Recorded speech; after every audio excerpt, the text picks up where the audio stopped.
Then the Lord said to Moses, "Go to Pharaoh and say to him, 'This is what the Lord says: Let my people go, so that they may worship me.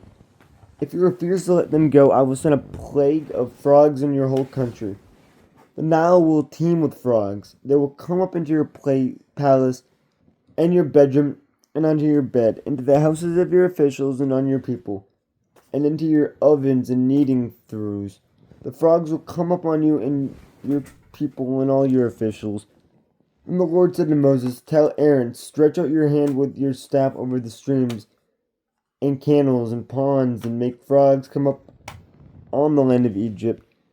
So Aaron stretched out his hand over the waters of Egypt, and the frogs came up and covered the land. But the magicians did the same thing by their secret arts. They also made frogs come up on the land of Egypt. Pharaoh summoned Moses and Aaron and said, "Pray to the Lord to take the frogs away from me and my people, and I will let your people go to offer sacrifices to the Lord." Moses said to Pharaoh, "I leave to you the honor of setting the time for me to pray for you and your officials and your people, that you and your houses may be rid of the frogs, except for those that remain in the Nile." "Tomorrow," Pharaoh said. Moses replied, "It will be as you say, so that you may know there is no one like the Lord our God. The frogs will leave you and your houses, your officials and your people. They will remain only in the Nile." After Moses and Aaron left Pharaoh, Moses cried out to the Lord about the frogs he had brought on Pharaoh. And the Lord did what Moses asked. The frogs died in the houses, in the courtyards, and in the fields. They were piled in the heaps, and the land reeked of them. But when Pharaoh saw that there was relief, he hardened his heart, and would not listen to Moses and Aaron, just as the Lord had said. The plague of gnats. Then the Lord said to Moses, "Tell Aaron, stretch out your staff and strike the dust of the ground, and throughout the land of Egypt the dust will become gnats."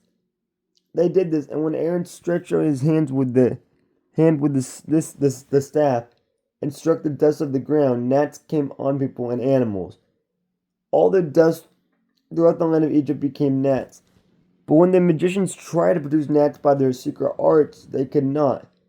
Since the gnats were on people and animals everywhere, the magician said to Pharaoh, "This is the finger of God." But Pharaoh's heart was hard, and he would not listen, just as the Lord had said. The plague of flies. Then the Lord said to Moses, "Get up early in the morning and confront Pharaoh as he goes to the river, and say to him, 'This is what the Lord says: Let my people go, so that they may worship me. If you do not let my people go, I will send swarms of flies on you and your officials, on your people and into your houses. The house of the Egyptians will be full of flies, even the ground will be covered with them. But on that day I will deal differently with the land of Goshen, where my people live. No swarms of flies will be there, so that you will know that I, the Lord, am in this land. I will make a distinction between my people and your people.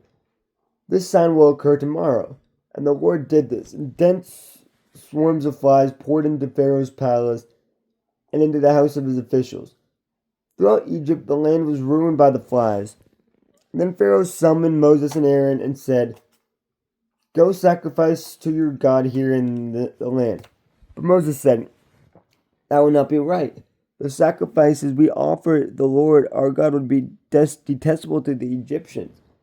And if we offer sacrifices that are detestable in their eyes, will they not stone us?